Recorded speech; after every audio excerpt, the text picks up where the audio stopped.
has a portfolio, has some type of real estate in it, right? Whether you're a hedge fund manager or you're in private equity, you still have some real estate holdings typically because you're taking advantage of the capital depreciation. You're taking advantage of a lot of different benefits that only real estate offers. We will be starting in the next few minutes here. I just like to get everybody in the room and all that type of stuff. I do these every Thursday at 6:30 p.m. I will be doing a public live webinar every Thursday at 6:30 p.m. It will last as long as it lasts. So it might last 30 minutes. It might last 5 hours. It really depends on what we're talking about and you as the audience, what you want to talk about.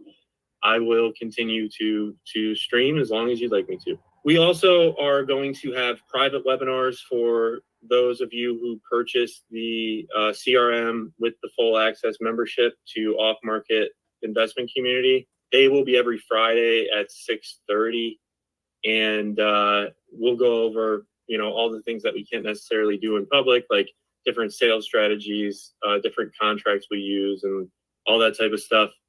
We'll also go over things like setting up the automation. So when you join the off-market investment community, I mean, you could just get the software and the CRM, or you could join for the market research, the education, the sales programs, the installment method trainings, the network of other investors that are in there, the certified vendors, and then all the regulators and all the tools that we use.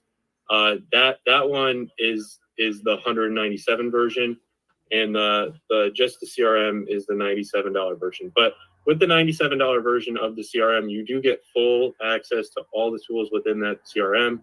Like nothing's limited. You have unlimited contacts, unlimited users, unlimited seats for $97 a month, bulk texting, bulk calling, AI outbound calling, AI. All technology is a tool. It's just like a wrench, With technology, we're able to make our lives better. We're able to achieve more things in less amount of time, and we're able to be more efficient. So that's why I'm so big on all this automation stuff, and that's why I keep talking about CRMs and everything. If somebody's inquiring about a unit, if they want to rent a unit off of us, we will send them a link. So I'll go on my phone like this, and I'll send them a link basically to pre-qualify, and it'll bring them directly to the residence portal on osmenic.com. So they'll come right here, pre-qualify or join our wait list. This button to go right down to the pre-qualification form. But so basically we send this link. It talks about the app that we use, how they pay rent, the lease signing, all the different type of stuff. It has some of the properties that we have. So like Scranton, PA Hills section, Bloomsburg, Berwick, our all-inclusive studios for travel workers, all that type of stuff, right? So they're inquiring about a specific unit, then they're coming here and they're going through all of this. But before I had, this great website and all that type of stuff that describes what you should do and all the different avenues to go down. And I used to just send this form. So this is the form from the CRM that I was talking about a minute ago. And depending on how they filled this form out, I would get a response and a whole automation sequence would start, right? So if I went to app.osmenic.com and I logged into my CRM there. So this is the form. I could come right in here and I could go to this form. So you'll see here, I could build this all out, and I have this integrated right into the website. But if I wanted to just send a form link, I could just send that form link right here, right? So what I'm going to do real quick is fill this out just to show you the automation and how much it shaves. And the live stream is about to start any minute. We're just killing some time to get everybody in here. And we might as well make the most of all of our time, right? So I'm putting my phone number in here, my email, my personal email, my move-in date. What would my move-in date be? The 9th?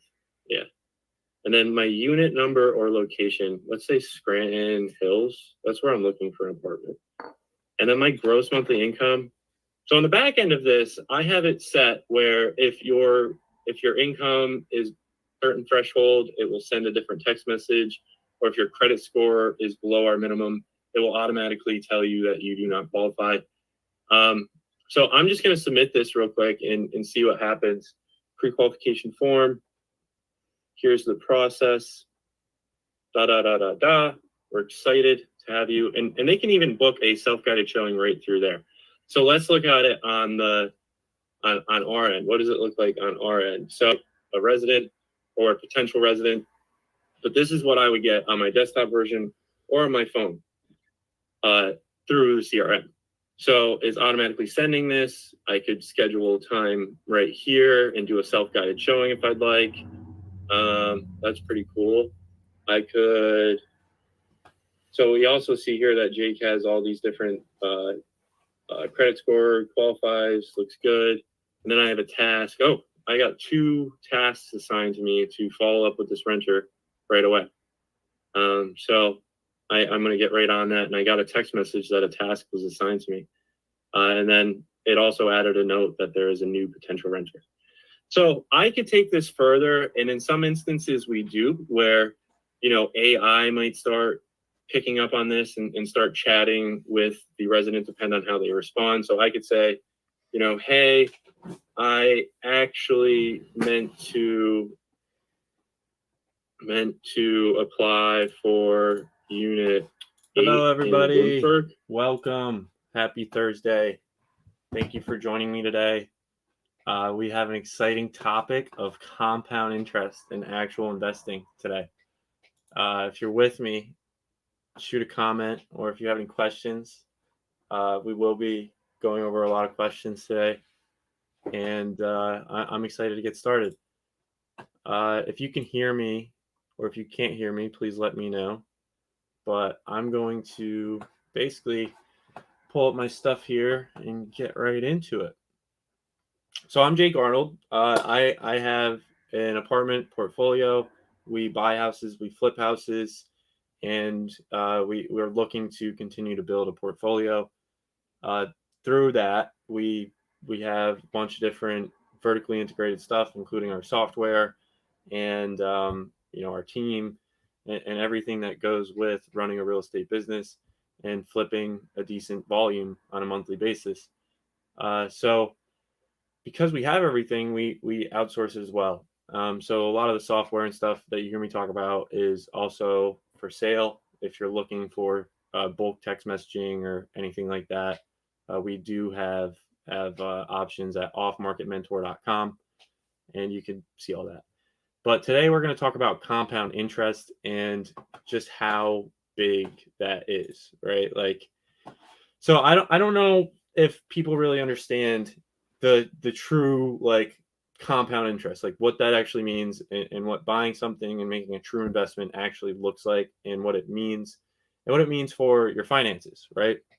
Because I think truly understanding compound interest is it's actually kind of difficult. It's very abstract, and even Einstein said, I'm going to show you this right now. Do you know I hope you know Einstein, but Einstein said, compound interest is the greatest mathematical discovery of all time. It's the 8th wonder of the world. He who understands it earns it. He who doesn't pays it. So Albert Einstein said that compound interest was one of the 8th wonders of the world. That's how big of a deal it was to him. And he wasn't the greatest mathematician of his time, but he was a pretty good mathematician. And right there, he says how big of a deal compound interest is. So, geniuses understand the theory of compound interest, and so do people like Charlie Munger and Warren Buffett of Berkshire Hathaway. I'm not sure if you're familiar with Berkshire Hathaway, but these two gentlemen, Charlie Munger just recently passed away. Unfortunately, he was 99, and Warren Buffett there ran Berkshire Hathaway. They when they started their partnership, they did it on a handshake deal, a gentleman's agreement, and they built a multi-billion-dollar business with no operating agreement. I'm not sure. I think they had to have some type of operating agreement at some point, but they got to billions and billions of dollars with no operating agreement, just a handshake, because they were really good friends, and they were actually from the same town, and they went off to different trajectories in life, and then came back. It's very interesting. But these guys are literally one of the best living examples of compound interest you could possibly have. Warren Buffett has never sold a share of Berkshire Hathaway. So Warren Buffett has owned Berkshire Hathaway his entire life. He's one of the richest men in the world. He's in top 10, I believe. I think Berkshire Hathaway is top 5 market cap company in the world. And he has never sold a share. So Warren Buffett is an outlier in regards to compound interest and how much and how far it can go when you continually reinvest your profits back into your business and continually compound and annualize those returns.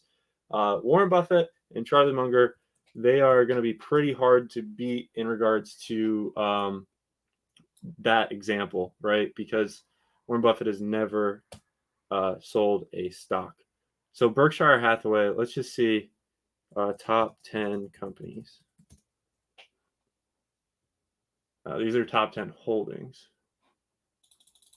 Top 10 companies in the world. Berkshire Hathaway is number 6. And started in 1965. Warren Buffett, Vice Chairman Charlie Munger. Warren Buffett has never sold a share. Never, ever sold a share, which is just crazy. He's one of the richest men in the world. He lives in a small house where he grew up, and he's compounding. He's a living example. So Warren Buffett and Charlie Munger are some of the best examples of compound interest. But what does that actually mean?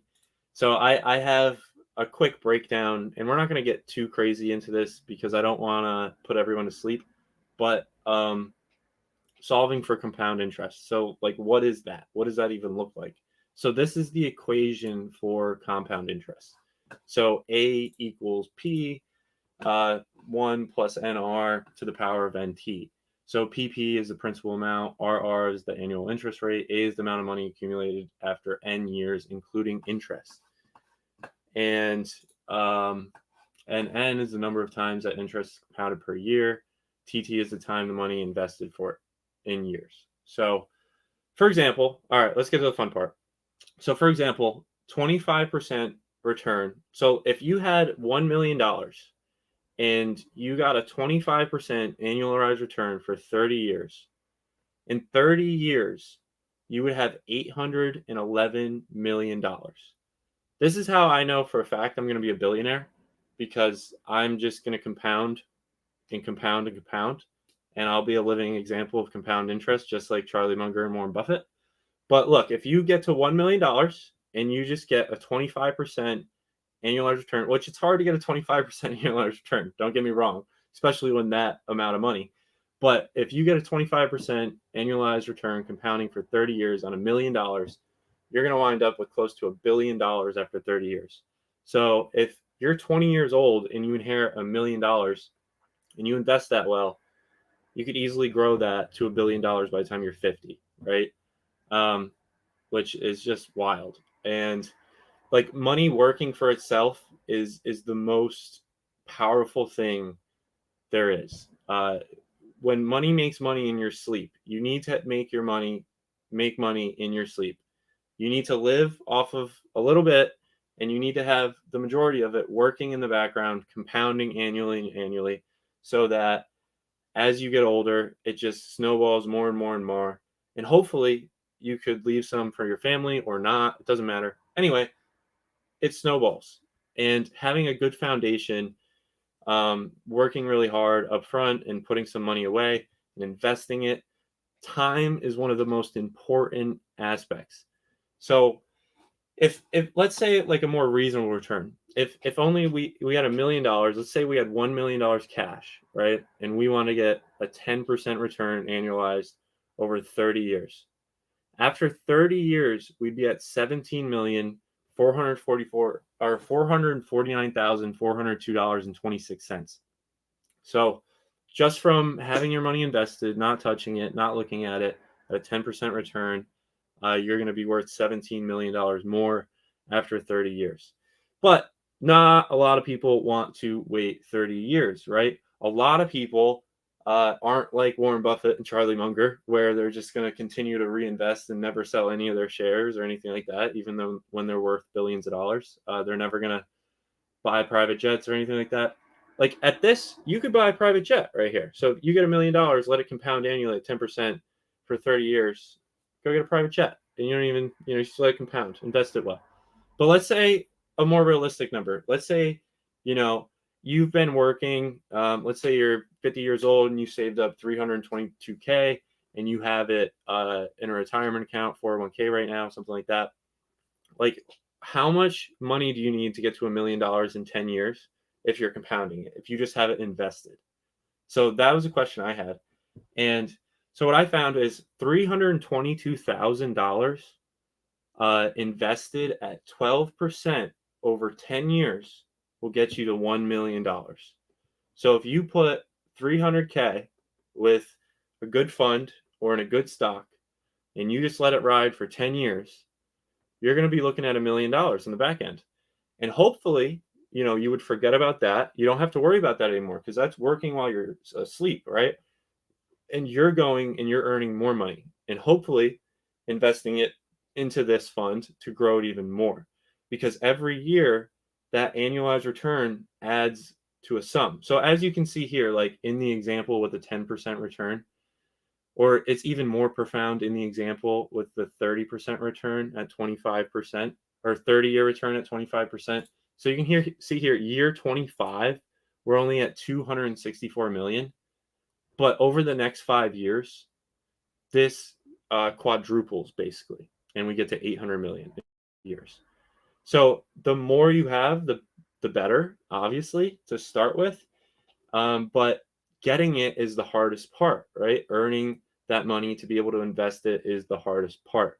So that's why, we flip, and that's why we do a lot of different sales things, and that's why we have the software to do it and all that stuff, so that we can invest it and get a return.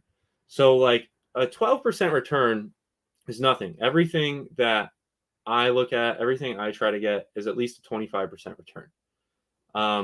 That's why I started out with 25% return metric. So if you invested 322K and got 12% over 10 years and forgot about it, you're gonna be looking at $1 million. That's great. So I'm gonna move forward.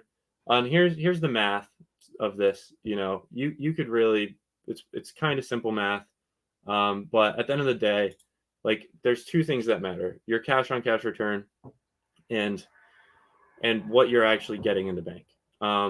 So if you're not actually taking any cash withdrawals, or if you're not actually seeing returns, then So the rule of 72, what is that? The rule of 72 is another thing that Einstein talked about a lot, but it's basically the years it would take for you to double your money based on the annual rate that you're getting. So we can math out a couple scenarios right here, but it's a quick way to see how long it's going to take to double your money if you have invested at a certain interest rate. So as we can see here, years to double equals annual rate and percentage divided by 72. So if we have an annual return of 12%, we divide that by 72. That tells us how many years we get. So we're at 6 years. It takes 6 years to double our money. So if we're getting 12%, it takes 6 years to double our money. And that's a quick, rule of 72 way to figure out what you're getting for your money.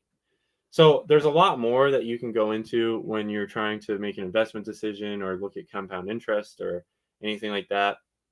You want to look at like net present value and all these different investment metrics. You also want to consider your opportunity cost.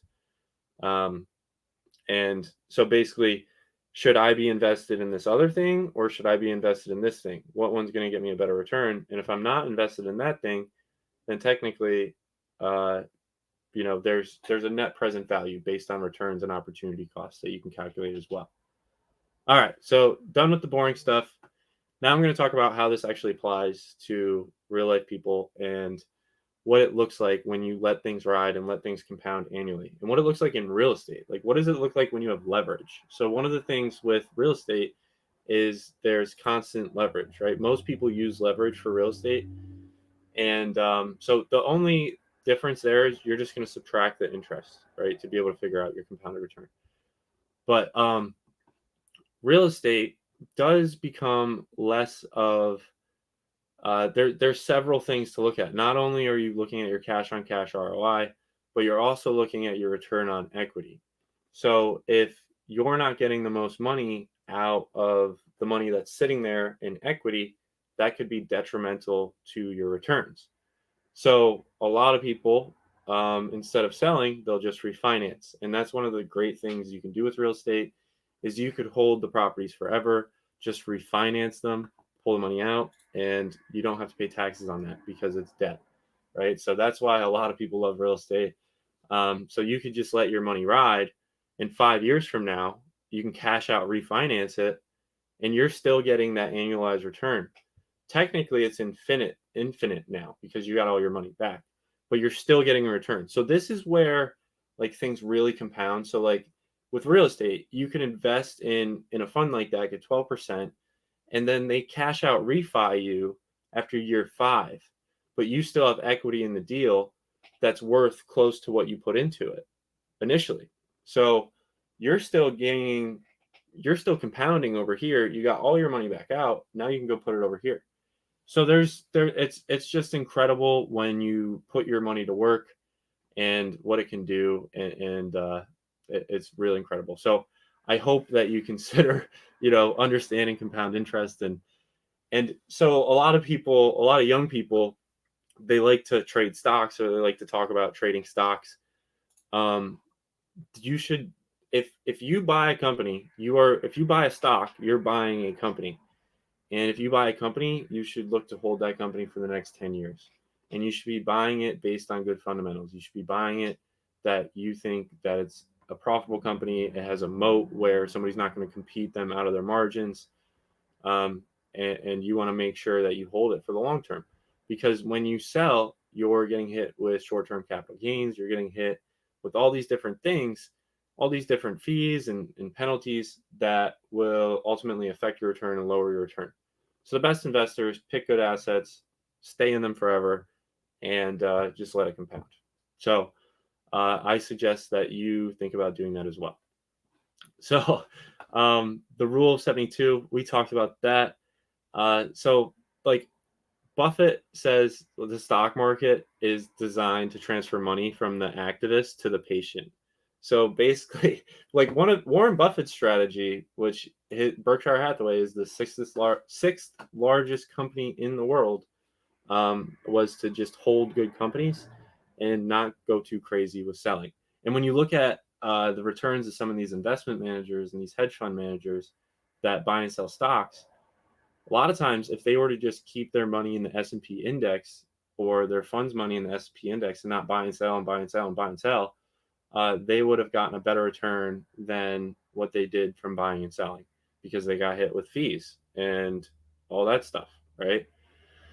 So it's important to identify good investments and then invest for the long term, with the idea of compounding, letting money work in your sleep, and continuing to generate active income, continuing to build that snowball. And the faster you do it, the more time that you have, the better. So reinvesting your earnings, like one of the another great thing about real estate is oftentimes it doesn't go to zero. When you're investing in a stock, or like if you're in penny stocks or something, that could go to zero.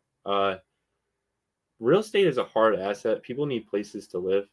It would be very difficult for a project to go to zero unless there was like a nuclear explosion or fallout or something like that, and everybody evacuated that town and nobody lived there, or all the companies moved or something. But the odds of your real estate investment going to zero are very slim. Whereas a company could go bankrupt, and you could lose all your money in that stock. So it's important to find good assets. It's important to find good businesses and have a long-term approach to investing whenever you decide to invest. If you're selling every year, like I flip, right? We get hit with capital gains.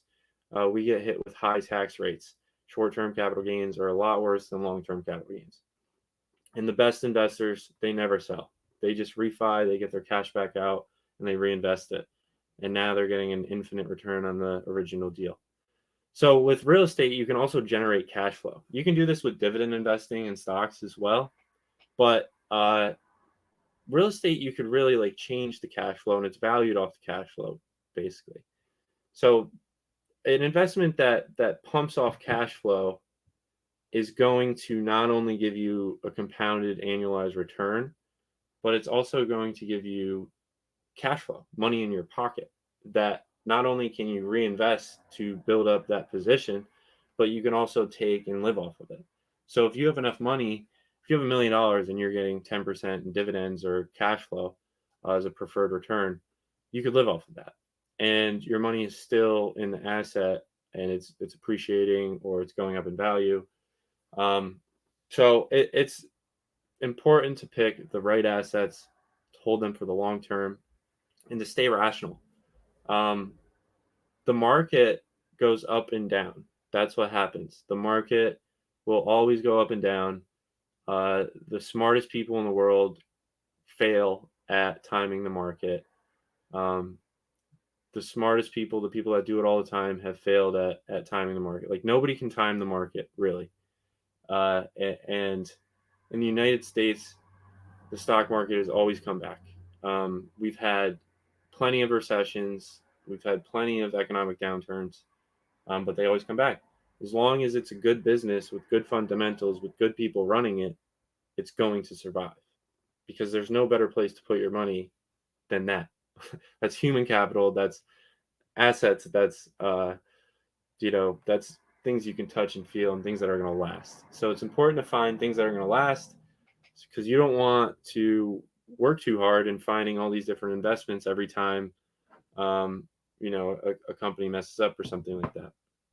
So you want to find good companies, good assets, and stay rational. Don't listen to the market. Just keep your head down, understand compound interest, understand the market's going to do what it's going to do. But as long as you have good fundamentals in your investment, it's going to go up. And one of the things with real estate is if you appreciate your property, it will appreciate.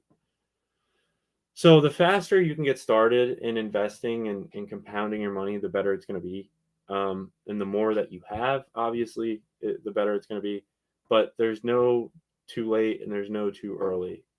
The time is now to start investing. And that's, whatever you can possibly do. I know with inflation and how expensive everything is, it's hard to save that extra money to invest. But if we want to have money work in our sleep, sometimes we have to sacrifice or make more money or do whatever is possible to build up that nest egg, because the sooner we do it, the faster it can start compounding. So like now is the time. It's not next year. It's not 10 years from now. It's right now, because you need to get it started compounding and snowballing right now. So that's the biggest thing, start right now. So we've had a lot of people come in and out of this session. Are there any questions that anybody has or anything like that? Please ask them now. I'm going to just recap what we went over. So we talked about solving for compound interest, and this will be available on Off Market Mentor and different strategies and equations and calculators to look at these. We went over what is the compound interest equation, what it looks like if you were getting 25% return compounded annually for 30 years on $1 million. Then at 30 years, you'd be at $811 million. And then a more reasonable 10% return on $1 million after 30 years, you'd be at 17,449,402. So, this is just from letting the money work from itself. This isn't you out there with a shovel digging holes to earn money. This is the money working for itself. And how much money does it take to get to $1 million based on a 12% return? It takes $322,000, 10 years, 12% return. That's all it takes to be a millionaire.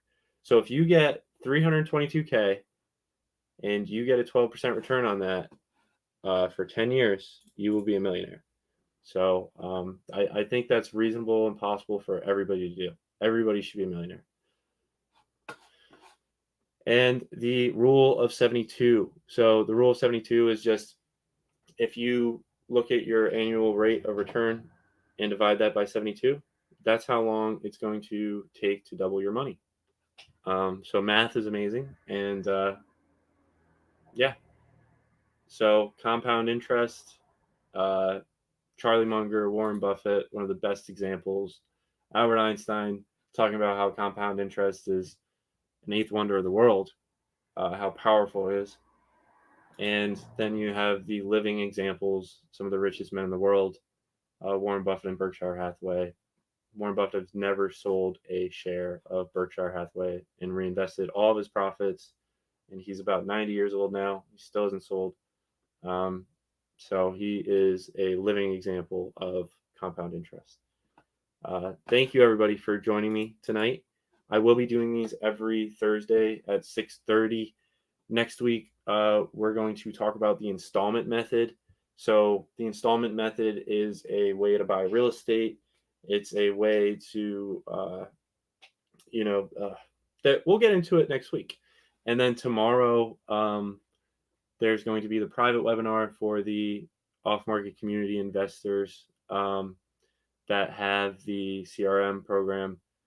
You can find that at offmarketmentor.com.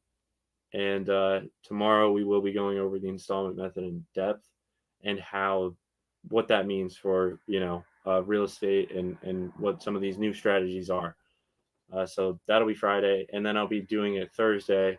Basically, the same thing. I'll probably take some things out for Thursday. And I hope to see you there. This one was more of just a point of, I know the markets are shaky right now. But at the end of the day, you got to put your money somewhere. You got to have it working for you. So stay strong and stay.